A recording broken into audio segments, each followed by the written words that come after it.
Well, good morning, folks. Good morning, Trump Nation. This is Deno, back from Houston, Texas. We spent a couple of days over there, a little family business trip, so to speak, helping my son out. And we had a good time together, you know. But back home now and out and about this morning, this beautiful morning, doing another walk and talk. You know, Trump Nation, I am convinced that the people who we elected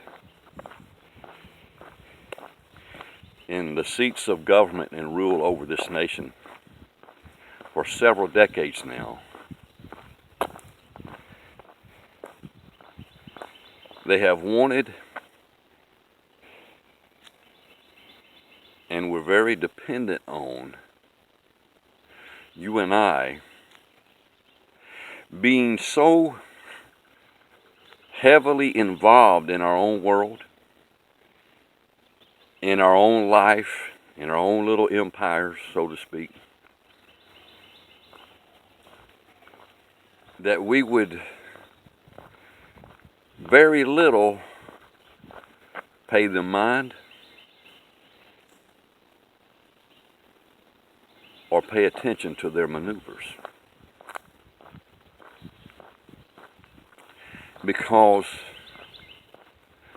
folks, our government, what we have learned now that we're heavily involved in an awakened nation, our government has been for so long detached from us and taken this nation, the United States of America, down a road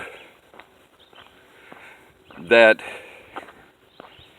contradicts the Constitution of the United States and the sovereignty of our nation. We find in George Bush Sr.'s New World Order speech that he made on September the 11th, 1991, where it was unveiled that from our president in that hour's own lips, that there were people, including himself, in Washington, in power, all in the scheme to eventually bring all the nations, including America, into the surrender of its power and authority to a new world order government,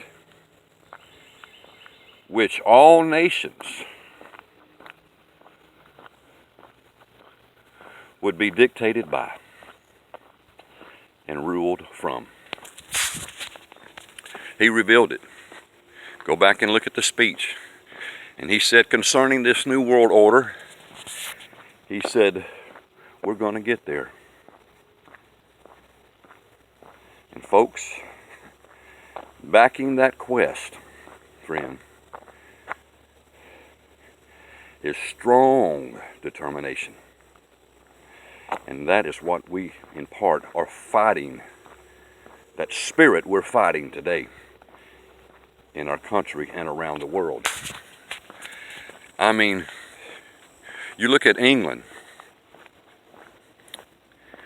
and you look how the British people rose up in this vote to detach themselves from the EU, because the people of England, the British people, and I love them. I lived in England from 1980 to 1986, and I love that country so much. It became a part of me. But it's sad what's happened to those people. You know, they're trusting their socialist government basically to do the right thing and what's good for the British people But somewhere along the line, they too got convinced it's not all about the British people in Britain. You know, we need to open our eyes and open our hearts and change our worldview from nationalism to globalism, from national citizenship to global world citizenship, and take down the borders, and let's just but open our doors to all these refugees, Islamic refugees and others, and bring them into our country. And we'll start having this wonderful kumbaya time together, because we are shifting. The world is becoming one. And it's going to be, utopia and bliss. And yet, the real truth of the matter, it's the opposite. But just like in America, our globalist, our New World Order media of the Democrats left, they censor, filter everything that is said through them to get us to perceive things a certain way, though it be a false illusion, whether it's concerning how our country is being affected by the Muslim Brotherhood, Islamic presence and influence, or whether it's things that the president has done. They're going to twist the news. They're going to twist the truth so that it is perceived as they want us to perceive it, though it is an illusion, a fabrication. I mean, England, folks, is suffering. The citizens there, whose voice is somewhat being suppressed, they're in shock as what has happened to their country. When I was there in the 80s, I was in the Air Force. I'm a veteran, by the way. I was in the Air Force for 6 years. And I look back on it, and, we had our bikes, our motorcycles, and we traveled the country, I don't recall any Islamic influence. You got to watch these deer flies. I told you that these deer flies, they bite just like a dinosaur, man. They hurt. I mean, none, folks. I don't remember them anywhere. And we went on our motorcycles all over that place. We took trips to Scotland. We went cross country. I don't remember. I'm telling you, none, zero. And yet, you go to England today, things have changed. And the British people, they're heartbroken. I'm telling you, many of them are absolutely in shock, and they're heartbroken what has happened to their country. I mean, what was fought for, what was tilled by their own hands, etc., what was formed by the sweat of their own brow is being given away. Hey, to millions of those refugees that they thought would just come in there and just be just this new sweet old neighbor. But the real truth of the matter is, it's not that way. And the British people, they want to revolt. But see, the news media, the New World Order globalist media over there, they're doing their best to suppress it. France. I mean, you got the cops in England running from the gangs, running from the Muslims, running Now, you won't find us running in America. But over there, they don't arm themselves. And it's sad that your own government would put you, the citizens, and your children, and your future in that jeopardy. I mean, you know, God forgive me for sometimes I get maybe I express myself a little wrongly. But frankly, it pisses me off. I'm telling you what has happened in England.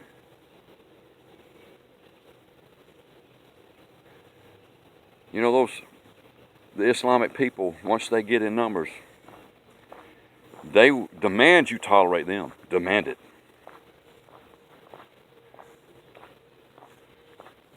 But they don't give a damn about tolerating you. They have a stealth goal. And that is to either convert you or eventually jihad your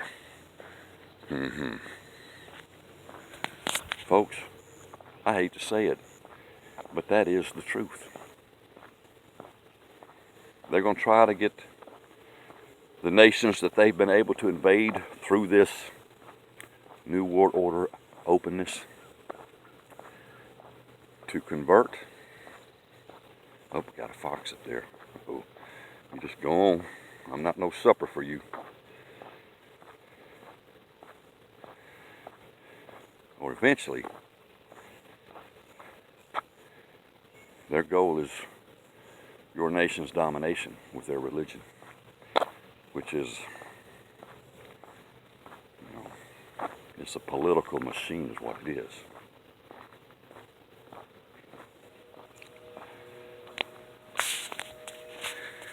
And here we have in our own country, folks,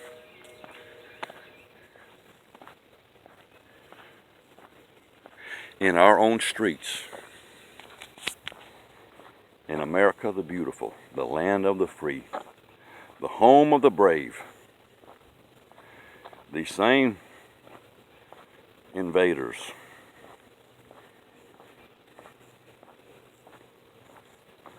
you know, smiling at us when we open our doors to them, and you know, our government sets aside money, you know, to feed the beast. And then, what have we been hearing from them in our streets when they're in massive numbers parading down the streets of our cities for their cause, folks? They don't give a damn about our hospitality. They got the numbers now. What do they scream? Death to America. What do? Burn our flag on American soil.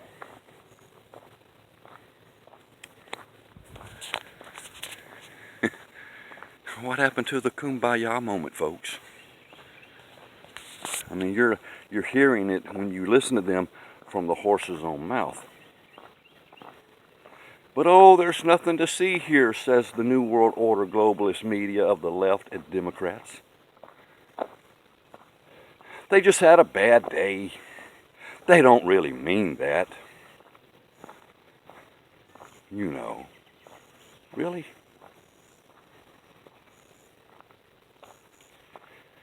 And what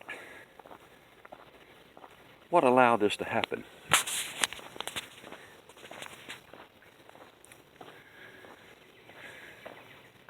Well, first of all was deception.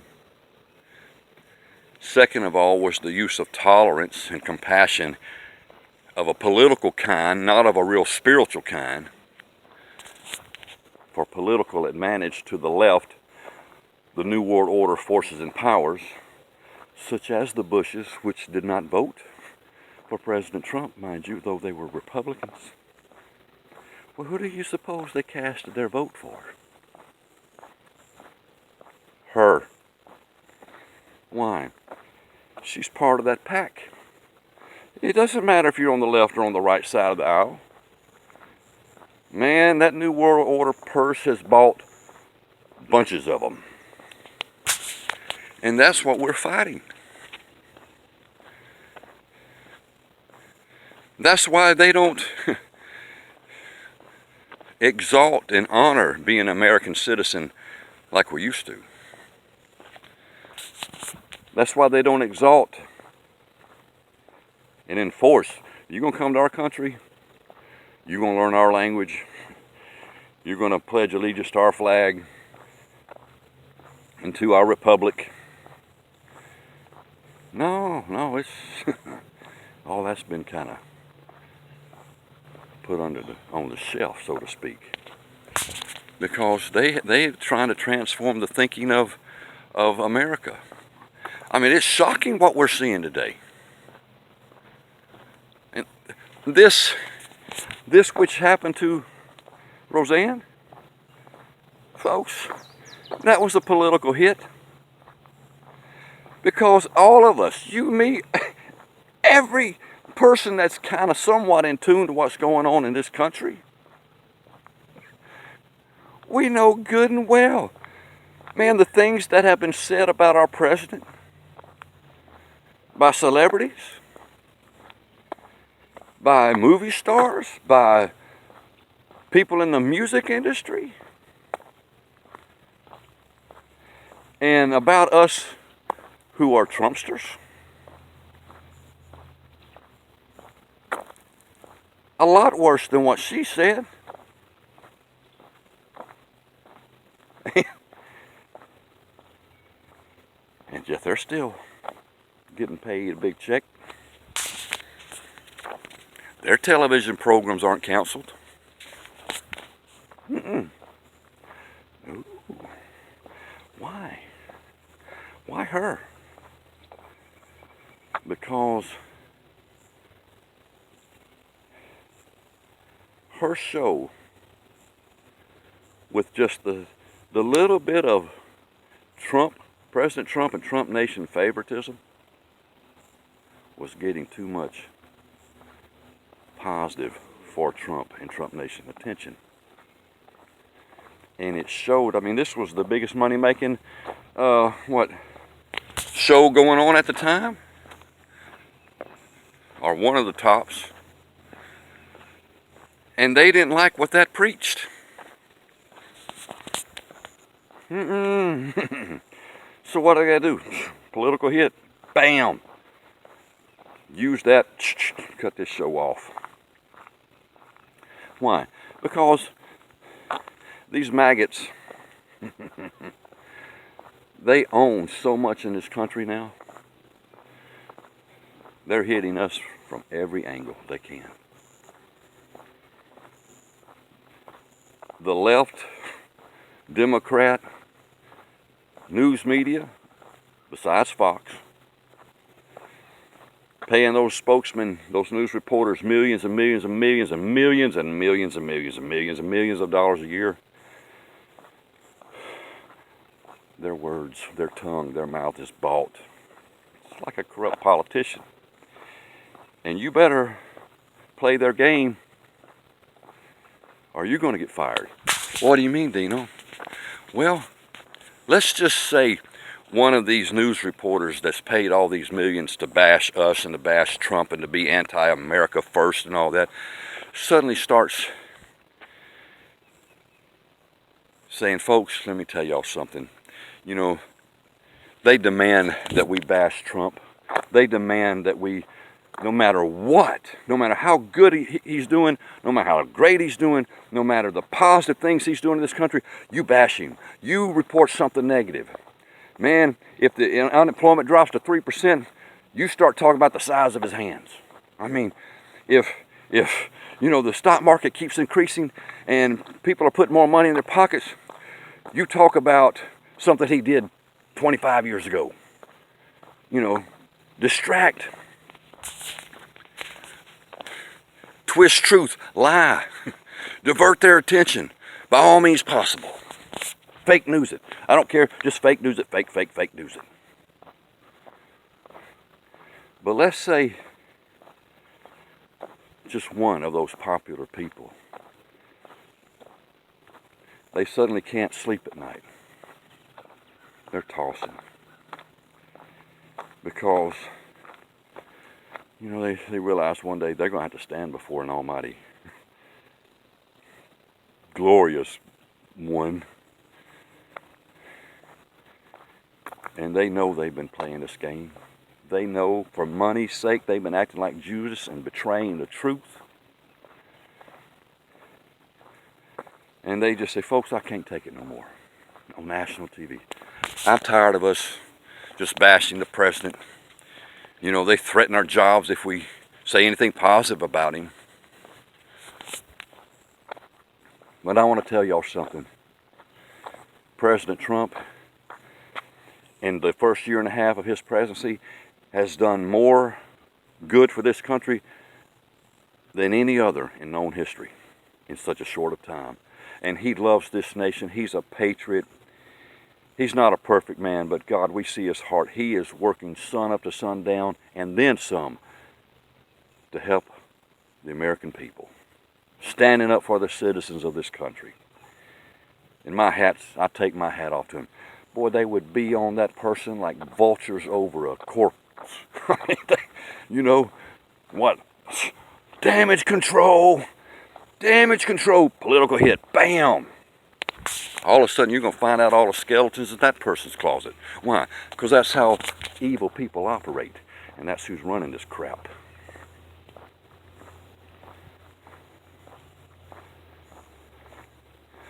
I mean, that rapper, you know, he comes out pro-Trump. Political hit, bam, damage control. Oh, he's psychotic anyway. You know, he's a Looney Tune, always has been. We all know that. You know. That's the evil forces, folks, that we're up against. See, these people, we didn't see all that in the past because we weren't so involved. We were not, in this country, the people, we were not ignited with passion. We were a trusting people. We felt we could trust these politicians, for after all, you know, they're kind of like the rest of us. We're all sinner and saint. And, you know, in faith, they would put their hand on the Bible and they would swear to us and to God that they would stand up for America and that they would defend and uphold the Constitution of the United States. But our trusting hearts, we didn't think they could betray us. They couldn't be as anti-America as we're finding out they are. Man, folks, we've been under a spell. We've been bewitched by these people. And everybody that speaks against them now, bam, bash them, hit them, you know, oppress them, tell stories about them from, you know, 1882, whatever it takes, make them look bad. But you know, that evil power has been in power for a long time. But see, now they're being resisted. They woke up one morning and found out, oh God, wait a minute. We've lost the Oval Office. We've lost the highest throne, the presidency, to the people that love this land and love America and her traditions and America first. They love the red, white, and blue flag. They're passionate about it. Oh my gosh. How did this happen?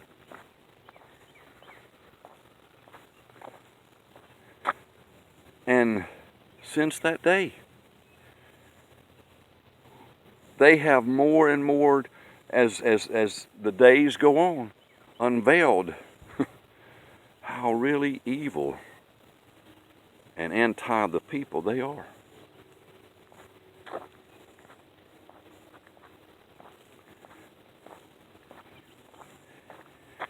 And look how they disrespect one of the greatest presidents America first has ever had in its history. I mean, it's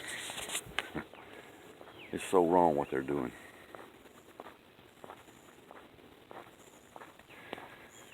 But I said all that to say this, folks. When they heard our voice, the day that we elected Donald J. Trump as president, they have done everything they can to suppress, minimize that voice. I mean, you know, it's said on Facebook and on Google and those things, those are liberal controlled operations, and the conservative, traditional Americanism, America first, you know, posts and things are suppressed, and they manipulate it to where they minimize your audience. And but you go over to the liberals, you can talk about any nasty thing you want to, and share buttons everywhere. But you go to the conservatives post, you can't find the share button. You have to copy, paste, or do something else. Why? They're manipulating it. Free speech is not free speech if you're not one of them, if you're not on their platform, if you're not part of their agenda. But you know, despite all that they did against us, you know, during Donald J. Trump's run for the presidency, we still won. Our silent voice was still bigger than all their yelling, all their screaming, and all their anti-Trump propaganda and media manipulation and trickery and illusions. We still beat them. And that's what they fear. When they look how we beat them in the electoral map, and how many counties across this country were red and went for Trump. I mean, folks, it was like a political massacre. You go back and look at all the counties from coast to coast that voted for Trump. If we vote that way every time, we win. We win. And that's what they're trying to do, all they can to kind of stir up division and give us a reason not to be united. You know, and they lie against him. And the thing about it, they know they're lying against him. They know Trump is not in heart, you know, the full of what they're trying to say he is about this and about that. It's all political trickery.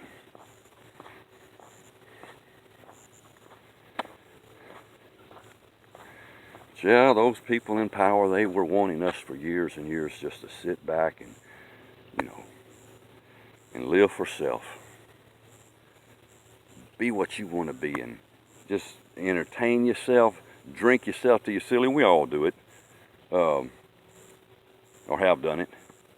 You know, party your life away. Don't be involved in politics. Don't take politics real seriously. You know, you can trust us.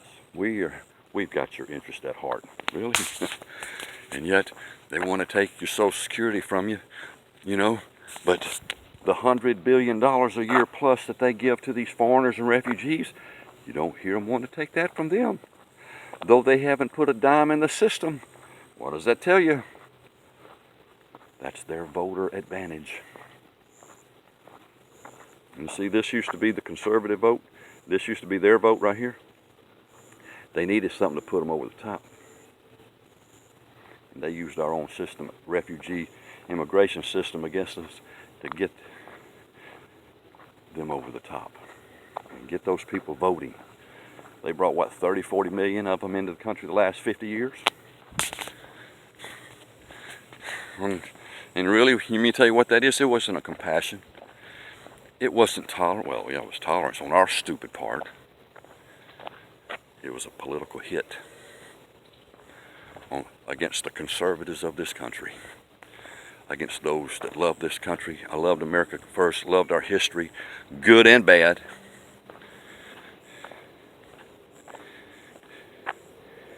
because they wanted to bring this country, as Obama Nation said, a change. That our founding fathers would themselves rise up with sword against. But oh, it's all in the name of progression, you know. Yeah.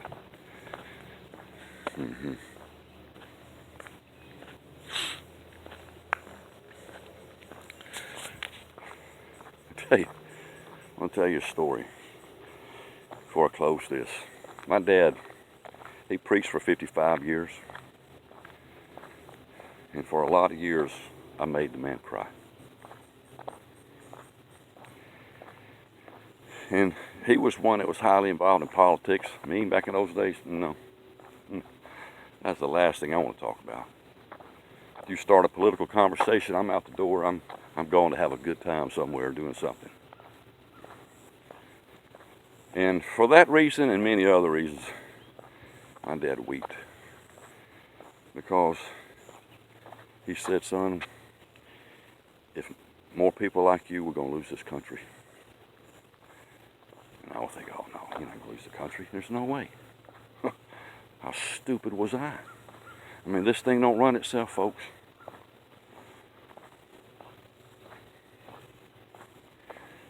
I had a father-in-law, he's a multi-millionaire. He told me one day, he said, I was young, he said, son, I want to tell you, nothing's going to happen unless you make it happen. I mean, every successful man or woman put their faith in God. Some of them did anyway, not everybody, but you know. And they went forth, and it didn't happen unless they made it happen.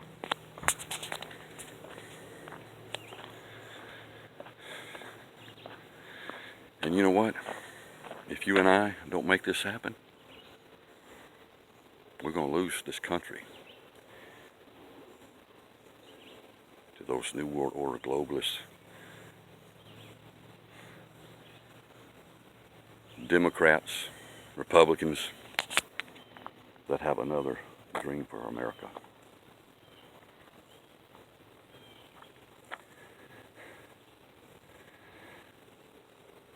But oh, just get out there and do your own thing.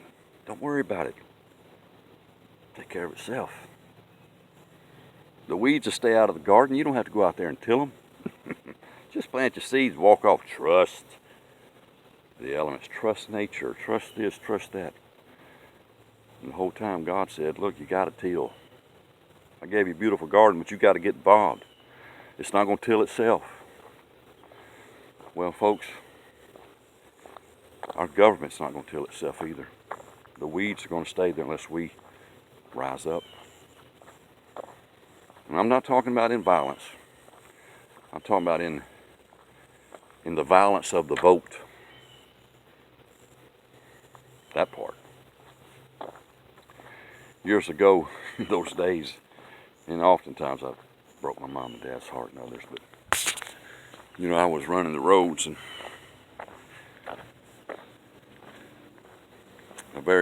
someone close to my heart, well, I'll tell you, it was my sister. We had planned to go to Baton Rouge, Louisiana, a certain day. And, you know, the day before, and it was a needful thing. It was an important thing we had to go to. I won't get into all that, but she, all right, make sure you're ready. I'm going to be there at 5 o'clock in the morning. We're going to get up early. I'll pick you up and we'll take off cruising. I said, okay, sis. It's several years ago, folks. Well, I went out that night before, you know, selfish, self-centered party in Deno. And I put one on, you know what I mean? I had way too much. And I didn't get back to the house till like 3 o'clock in the morning. And I thought, well, you know what? I'll just I'll just sit over, lay down on my bed for just an hour or so and wake up and, then sis will be over here. We'll take off to Baton Rouge. Take care of all this stuff, when you tie one on that's you're so intoxicated, you feel it for 6 hours after you wake up. My little nap turned into you know what I'm talking about? I mean, I went out. Because it was about 3:30 when I laid my head down, and she was going to be there at 5. So I thought, just a half hour nap or so, hour nap. Shoot, I went under. You know what I mean? I'm not proud of all this, folks, but part of my life. And next thing I know, I wake up and I'm hearing this loud voice. And it took me a moment to, kind of get myself together. And there's this sister of mine. I opened my eyes and she's screaming. And she just kept screaming. It's not all about you. It's not all about you. To the top of her lungs, her voice. It's not all about you, Deno. It's not all about you. It's not all about you. And she gets up, she starts walking out toward the door, and I can see she's just mad, boy, she's bad. It's not all about you. Boy, I got up and said, oh no. Oh, and the world's spinning. And I felt like I know I smell like a brewery. I walk out there, she's in the car, and I open up the passenger side of the car, and I got in there, and I looked at her, and I said, okay, sis, let's go, And man, when I seen her, it's like she grew fangs about 2 miles long and claws about 3 miles long. Boy, she was ready to plow into me. And but you know what? I deserved that. I deserved every bit of it. Because something very important was needed.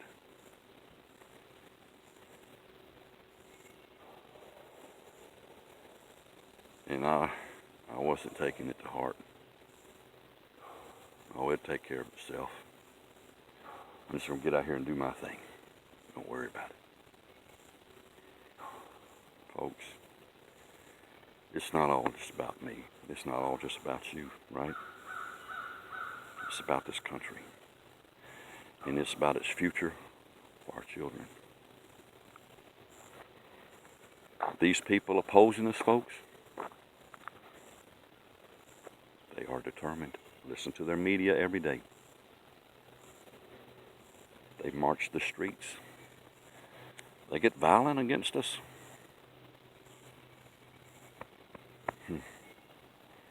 We've seen it since the day he announced his presidency. When we had the big Trump rallies, what did they do? They came against us. Hurt people. They don't want our freedom of speech. They don't want our American first love and convictions to run this country anymore. They want to take over. That's what this is. That's what it is, folks. And anyone that opposes it, they want to just slander, ridicule, mock, and put down. And do all they can to suppress their voice. Well, if we're going to save this country continuously, folks, it's not going to happen unless we make it happen. And it's sure not going to happen if we stand on the sidelines, just living out our lives, thinking it'll take care of itself. Because, folks, this is bigger than one person. It's going to take us all. It's not just about me. It's not just about you. It's about saving this country. It's up to us. Let your voice be heard. Well, this is Deno. Kind of different walk and talk. God bless y'all, and we'll talk again soon. Bye.